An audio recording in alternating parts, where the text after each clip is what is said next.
বন্ধুরা, রবীন্দ্র মুক্ত একাডেমিতে তোমাদের সবাইকে স্বাগত জানাই। আজকে আমি তোমাদের উচ্চ মাধ্যমিক রাষ্ট্রবিজ্ঞানের কিছু প্রশ্ন বলে দিচ্ছি।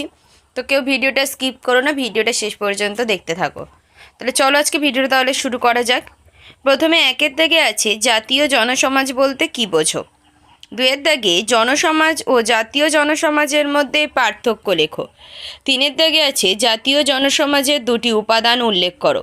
চারের দাগে আছে জাতীয় বলতে কী বোঝায়। পাঁচের দাগে এক জাতিভিত্তিক রাষ্ট্র বলতে কী বোঝো। তো বন্ধুরা, তোমাদের জন্য একটি গুরুত্বপূর্ণ ঘোষণা। মাধ্যমিক ও উচ্চ মাধ্যমিকে সমস্ত সাবজেক্টের নোট এবং সাজেশন খুবই স্বল্প মূল্যে তোমরা রবীন্দ্র মুক্ত একাডেমিতে পেয়ে যাবে। তার জন্য রবীন্দ্র মুক্ত একাডেমির অফিসিয়াল নম্বর 9088283819 অথবা 8478037242 এই নম্বরে যোগাযোগ করতে পারো। ছয়ের দাগে আছে উদ্বাস্তু সমস্যার মূলে কোন তত্ত্ব দায়ী। সাতের দাগে জাতির আত্মনিয়ন্ত্রণের অধিকারের নীতিটির দুজন প্রবক্তার নাম লেখো। আটের দাগে আছে আদর্শ জাতীয়তাবাদ কাকে বলে। নয়ের দাগে জাতীয়তাবাদের প্রবক্তা কাকে বলা হয়। দশের দাগে আছে জাতীয়তাবাদের একটি গুণ উল্লেখ করো। 11 দাগ জাতীয়তাবাদের একটি ত্রুটি উল্লেখ করো।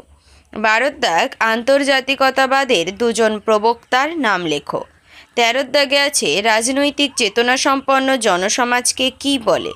14 দাগে আছে জাতীয় জনসমাজের ধারণাটি প্রধানত কী, এবং 15 দাগে আছে জাতীয় জনসমাজ ও জাতি কেমন। তো বন্ধুরা, ভিডিওটা যদি ভালো লেগে থাকে তবে অবশ্যই একটা লাইক করে দেবে এবং চ্যানেলটিকে সাবস্ক্রাইব করে রাখবে, আর অবশ্যই তোমাদের বন্ধুদের কাছে ভিডিওটাকে শেয়ার করে দেবে। তো আজকে ভিডিওটা এই পর্যন্ত, দেখা হচ্ছে পরের আরেকটি ভিডিওতে।